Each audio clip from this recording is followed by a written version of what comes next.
It used to be that ALS was an incurable disease we associated with the legendary Baseball Hall of Famer Lou Gehrig. More recently, amyotrophic lateral sclerosis has been associated with the Ice Bucket Challenge, a viral phenomenon that increased awareness and fundraising, along with advances in research and help for families. This year, the Massachusetts chapter of the ALS Association will try to make a splash with an event tomorrow, mainly on the Rose Kennedy Greenway. To tell us about that event is the chapter's executive director, John Hedstrom. Thank you very much for being with us, John. Thank you, Chris. Really appreciate the time. John, I want to have you do a little introduction for people who are not familiar with ALS. This is quite an ordeal to live through if you have it, but also if you live with it. Explain what that can mean. Well, there is no cure for ALS, and right now in the state of Massachusetts, there's probably between 400 and 500 persons with ALS. Impacts their families. The life expectancy after diagnosis is anywhere from 2 to 5 years. It can be as quick as 8 months. It can be as long as 17 plus years. It's expensive. It can cost up to $250,000 a year to provide care. Not only, and more often than not, family members have to become caregivers.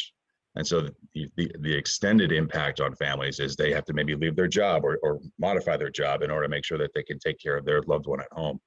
So it is really a terrible disease, and our organization is dedicated to providing care services to those folks at no cost, as well as obviously investing in research so we can finally put an end to this disease. I want to ask you about the Ice Bucket Challenge. This could have been used for a lot of health problems and maybe some other problems as well.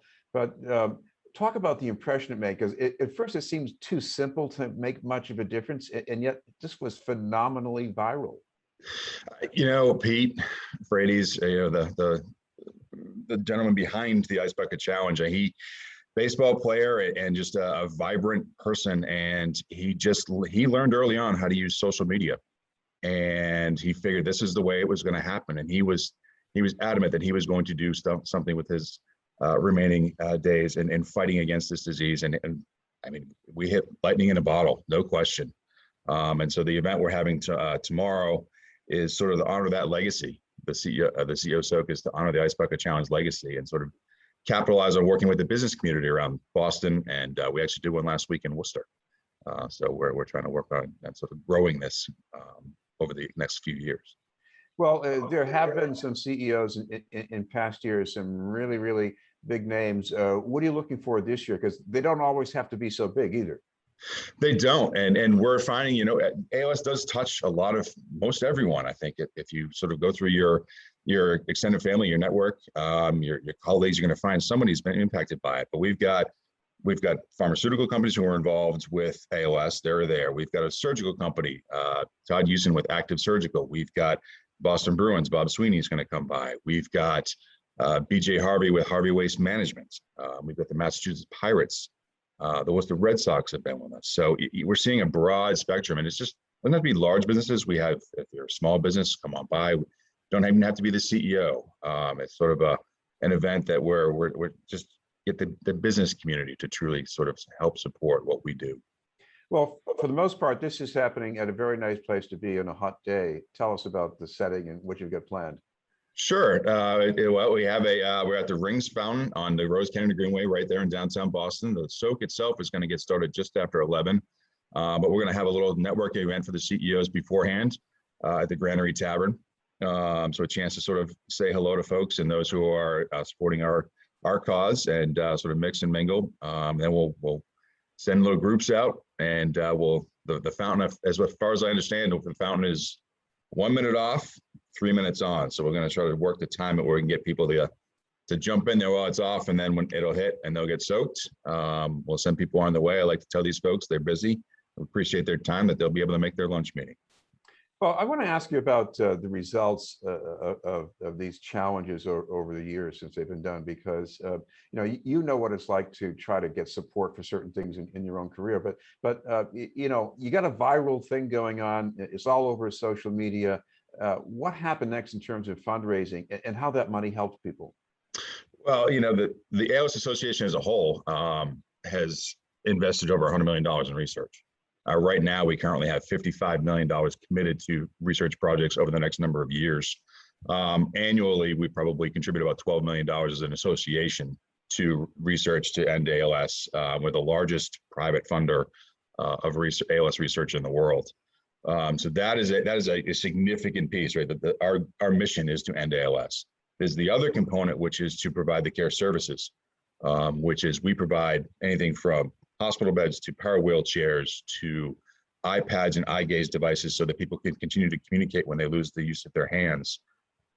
We provide educational programming to sort of help them along their journey. We do home visits where we go in and look at their home to make sure that if they have to adjust their home or sort of widen doorways or whatever it would be as the disease progresses. So that is a critical part on our day-to-day work, is that care services. And like I said, we do it at no cost. So everything that we do is free to our community. And so we serve about 400 families a year. I know there have been some of these research breakthroughs, especially around genetic factors in ALS, but every day there are also new people who are being confronted with ALS or living with it. They don't know what to do, who to talk to about it. Can you help people like that too? Absolutely. That is what we are here to do is when they're diagnosed, have them look us up, send us their name, send us their information. We will contact them and we'll work with them at their pace. This is, as you might imagine, is a terrible news to hear. It's very tough to hear. Our care services staff has been with us for a long time and know how to work with our folks.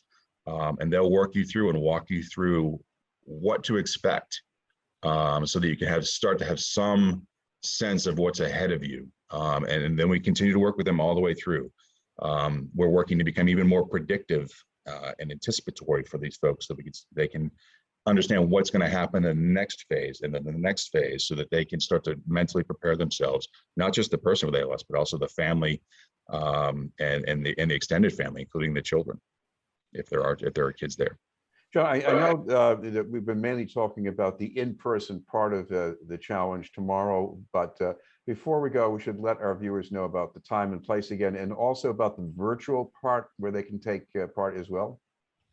Yeah, so again, it's tomorrow. It's at the Rings Fountain on the Rose Kennedy Greenway in downtown Boston.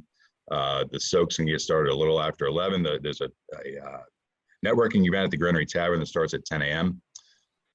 There is a virtual component. We do have several companies who are doing it virtually, and you can send the video to us. If you do it and you want to send us a video, you can send it to info@als-ma.org.